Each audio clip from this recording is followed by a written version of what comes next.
नमस्कार, capital TV Uttar Pradesh देख रहे हैं आप। मैं हूं आपके साथ सोनाली। उत्तर प्रदेश में 7 चरणों में होने वाले मतदान का दूसरा चरण भी संपन्न हो चुका है। 9 जिलों की 55 सीटों पर 14 फरवरी को वोटिंग हुई, जिसमें 62.82 वोट पड़े हैं। क्या कहता है वोटिंग का ट्रेंड, जानने के लिए देखिए हमारी ये रिपोर्ट।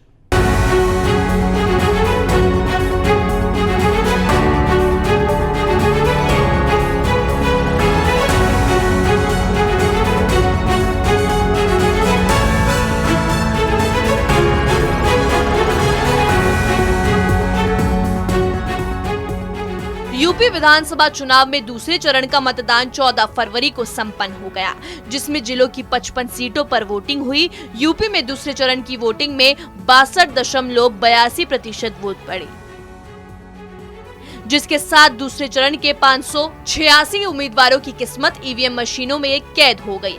आपको बता दें कि पिछले विधानसभा चुनाव के मुकाबले इस बार लगभग 3% कम मतदान हुआ है। वहीं 2017 में हुए विधानसभा चुनाव में बीजेपी ने इन 5 सीटों में 38 पर जीत दर्ज की थी, जबकि सपा के खाते में 15 और कांग्रेस के खाते में 2 सीटें आई थी। वहीं सपा के खाते में आई 15 सीटों में से 10 पर मुस्लिम उम्मीदवार विजयी हुए थे। आपको बता दें कि दूसरे चरण में 9 जिलों की 55 सीटों पर इस बार चुनावी अखाड़े में 78 कैंडिडेट मुस्लिम हैं, जिसमें सपा के 18, बसपा के 23, कांग्रेस के 21 और एआईएमआईएम के 15 मुस्लिम उम्मीदवार शामिल हैं। वहीं एनडीए के सहयोगी अपना दल ने स्वार ठांडा से एक मुस्लिम उम्मीदवार को मैदान में उतारा है, जो कि 2014 के बाद भगवा खेमे के पहले मुस्लिम कैंडिडेट हैं।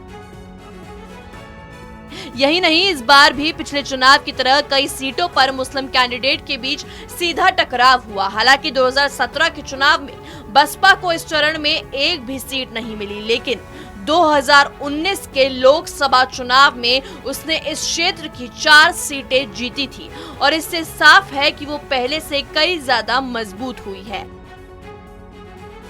वहीं सपा को पिछले लोकसभा चुनाव में 3 सीटें मिली।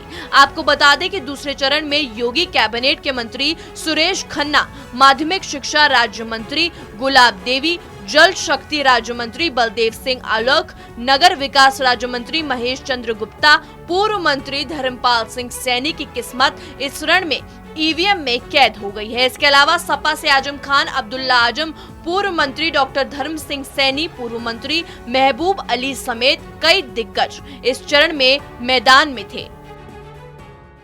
दूसरे चरण का महारण भी खत्म हो चुका है, लेकिन अब देखने वाली बात यह होगी कि आखिर जनता किसे अपना नया मुखिया और सीएम चुनती है और यूपी की सत्ता में किसे बैठाती है। इस रिपोर्ट में मेरे साथ इतना ही। बन रही है कैपिटल टीवी उत्तर प्रदेश के साथ। नमस्कार।